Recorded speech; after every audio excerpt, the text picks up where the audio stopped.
Hi there, good afternoon. You've tuned into ET now, and this is Market Fatafat with me, Shail D'Souza. Along with me today, I have Ankita Saxena. Very good afternoon to you, Ankita.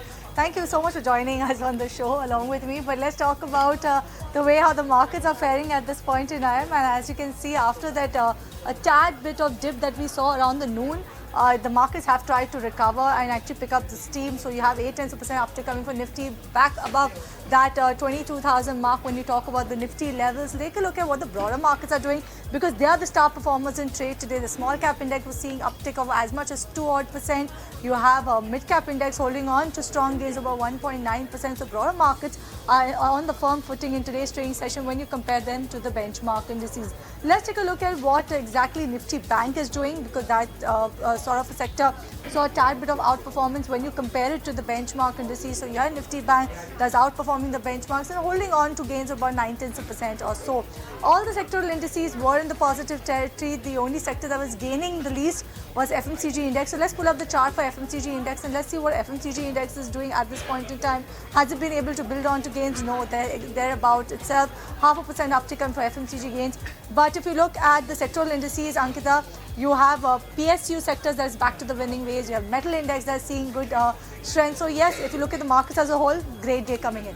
Absolutely, Cheryl, a great day coming in, especially after yesterday's FOMC meeting and strong global markets. Good day for markets coming in today. But moving on, we'll start with the show and introduce our guest on the technicals, Ashish Kyal, who's the founder and CEO of Wave Strategy Advisors. And on the research, we are joined by Ashesha and Snehi. All three of you, thank you so much for joining us today. And we'll begin with the stocks for the day then. Let's begin with the first pick. I have picked out, from the railway pack, I've picked out, RVNL and Railtel that are in news today. It's because of the fact that, for RVNL, the company has emerged as a lowest bidder, L1, from SER HQ Electrical Southeastern Railway for design, supply, erection, testing and commissioning for upgradation of electrical transaction system for, for the company. And in fact, this the entire whole of the agreement is for sum of 167 crores and it is for a period of 18 months. And also on the back of that, RVNL is gaining 2.5%, and Railtel, of course, it has also on the back of an order win. It has received a work order for State Project Director Bihar Education Project Council for supply, and the order is for 99 crore rupees. So on the back of these order wins, both the the stocks from the railway pack are buzzing away in trade. Absolutely, and railway counters have anyway seen a lot of inflows off late, Ankita. But let's shift focus. Let's put the spotlight then on metal sector. Like I mentioned, among the top gainers, sectoral gainers, it's the metal sector. But out of that, Ashish, you were going to talk about Jindal Steel and Power. How is this one looking on the charts to you? Do you see this mid-cap sort of a metal company outperforming the large caps? Yes, if you look at the overall chart of Jindal Steel, the stock is up nearly 4.5% in today's session, which is a very positive sign. And I think the overall trend might be starting back on the upside. Even when the markets were falling, this did not move much down. Found a very strong support near the levels of around 761 and now is heading on the upside. So I think Jindal Steel can be a good bet on the long side. We can expect a target of around 870 levels, and on the downside, one can maintain a stop loss of around 780 levels.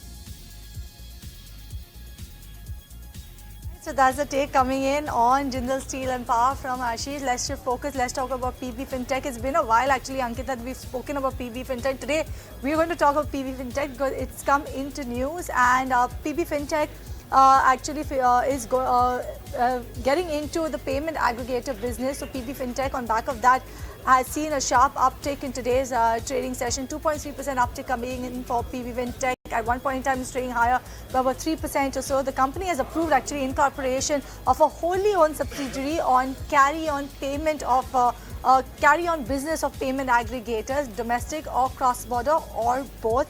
So on back of that, you can see the stock gaining for a second consecutive trading session. So another one entering the payment aggregator business. Absolutely, but we'll move on to another counter. Saying you've picked out Avenue Supermarts for us. I believe it is on the back of a brokerage note that has come in. This stock is powering away in trade. Do tell us what the note says. Well, absolutely, Ankita, you're spot on. It's on the back of a brokerage note coming in from CLSA this morning. They have initiated a buy on Avenue Supermarts with a target price of 5,107 rupees per share, which is much higher than the price at which the stock is trading right now. Now, they're saying that the private labels rising think they should be driving the next leg of share of gains for this company. They have the lowest consumer prices due to the lowest operating cost and less than $500 billion addressable market. Less than 5% of it is organized. That's the note coming in from CLSA on Avenue Supermarts. So, well, they've initiated a buy rating on this, initiated coverage with a buy and a target price of 5,107. Quite the positive note coming in. So, on the back of that, the stock is up 2.7% as we speak. All right, so that is Avenue Supermart, D-Mart as we all know it. And Ashish, looks like you're also looking at D-Mart, worth the shopping or worth putting in the shopping cart right now.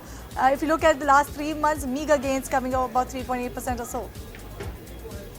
Yes, if you look at that, there is not much of a gain over the period of 3 months. But if you look at compare it from the Feb low onward, the stock has moved out sharply and it is forming an impulsive rise. So overall, this is in my shopping cart, and I am expecting the stock to reach towards the level of 4,600 on the upside.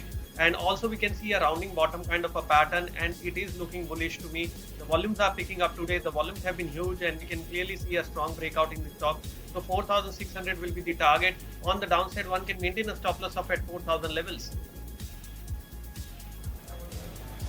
All right. Moving on then, Ashish, you've picked out IRB Infra for us. Another stock coming on the back of a brokerage note. Do tell us what the brokerage note says. Rated this counter to a buy rating versus their earlier sell rating. They've hiked their target price to 65 from 60. The stock currently trades at 57 odd levels. So even after the sharp 6.5-7% run up that we've seen today, Kotak Securities sees additional 12% upside on this counter. They say IRB Infra is adding strategic partners to their private InvIT business, which is a positive.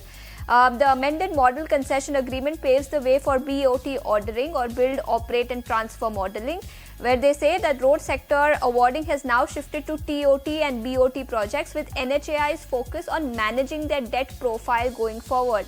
With 44,000 BOT project pipeline for FY24, they believe IRB Infra will be a great beneficiary of this boom going forward. So on the back of this upgrade report that has come in from Kotak, the stock is gaining in trade today and it has held on to those gains, nearly 7% higher as we speak.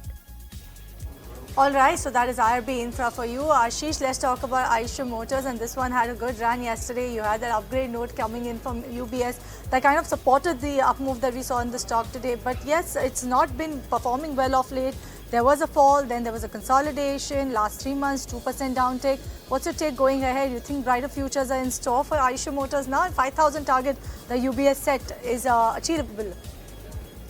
See, the overall stock, after a brief consolidation and correction that we saw it formed a wedge-shaped pattern and gave a breakout yesterday with a good volume that has picked up. So I think the overall chart is also bullish on, and it looks like that we might be headed towards 4,200 over the short term. And eventually, if that level is crossed, then we can head towards the long-term target of 5,000 as well that UBS has given. So the overall view is bullish for Eicher Motors, and overall sector as well is positive, and we can expect it to move towards 4,200 over short term. And on the downside, one can maintain a stop loss for the stock at 3,800 levels. All right, coming to you, Snehi, then you have picked out Cummins for us. Yet another stock on the back of a brokerage note and an upgrade coming in there. Tell us what is the note saying? Well, absolutely. So Cummins is buzzing on the back of a brokerage note that's come out by HSBC. They've gone ahead and upgraded the stock to a buy rating from a neutral rating, and not only their stance, they have also upgraded, or they've also hiked the target price from 2,600 rupees to 3,300 rupees. So that is faring very well for the stock. They believe that the company is powering strong growth, and the transition to new emission control norm in a strong demand environment is likely to lead to value growth and be margin accretive for the company. The growth outlook across end markets in the domestic market is looking solid, while exports on the other hand are also bottoming out, and they're expecting a strong earnings outlook with high visibility when it comes to Cummins. So well, on the back of that, the stock is up almost 2% as we speak. All right, so that is Cummins India, another one that is buzzing in trade on back of brokerage report. But we will actually slip into a break on this edition of Market Fatafat. But as we actually slip into the break, and as we actually end, or rather come to an end of the financial year, it becomes really essential to make well-informed decisions when it comes about tax-saving instruments. That is before March 31st deadline.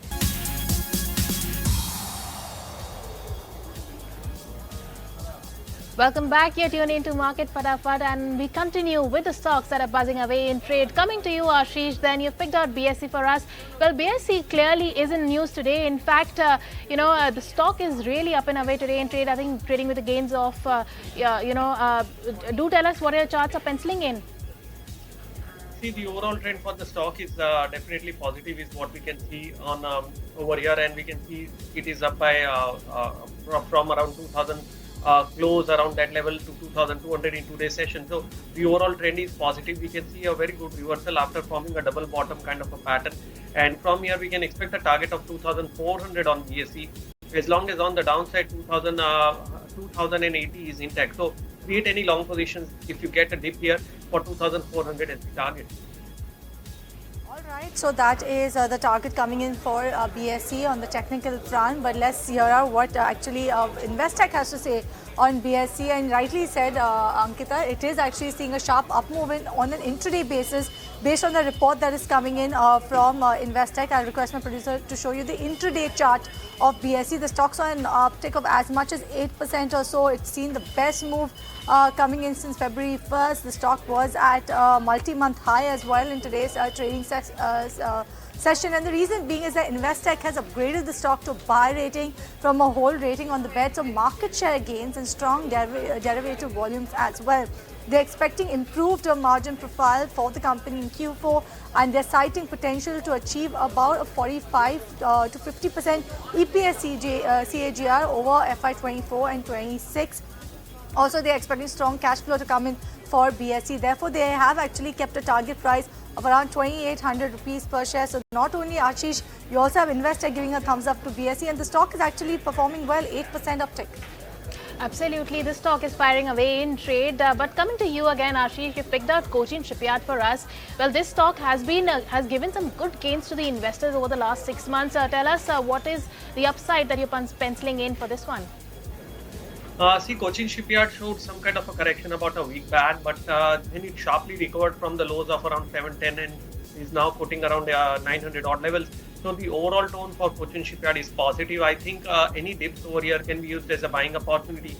We can see it crossing that psychological level of 1000 also on the upside. The chart looks extremely bullish, and a fresh breakout happened. The volumes are picking up, and on the downside, one can maintain a stop loss for the stock at around 855 levels.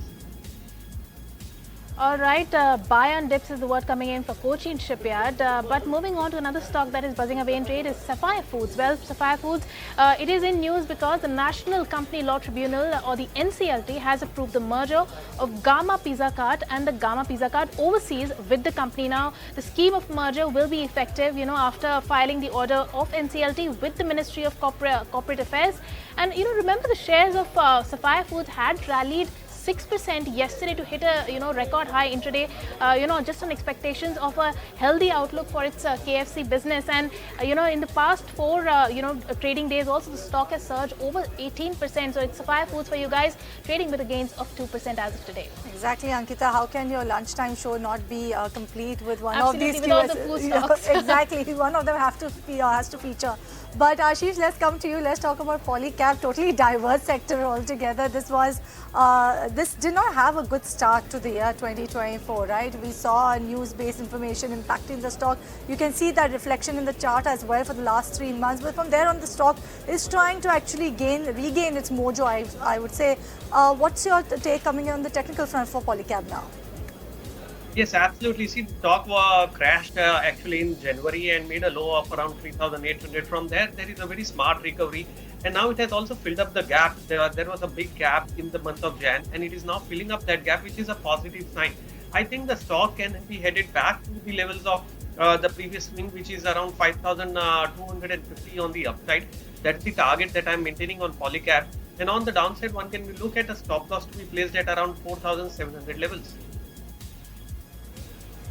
All right, moving on to the other stocks. Nai, you've picked out Wipro for us. Wipro already trading with the gains of more than 1.5%. Big management appointment coming in there. Do tell us what it is all about. Well, yes, Ankita, you're right. Some management rejig happening at Wipro now. In the last 2 years, Wipro has seen 17 exits or internal churn-ins. So, well, this is one more that's getting added, and Wipro has appointed Anne-Marie Rowland as Capco's Chief Executive Officer, according to an exchange filing. Now, currently the managing partner of Capco's business in the United Kingdom and Ireland, she will be taking over as Capco's Chief Executive from 1st of April this year, and Rowland will replace Lance Levy, who was Capco's Chief Executive for nearly a decade and will report to Wipro CEO and Managing Director Thierry Delaporte.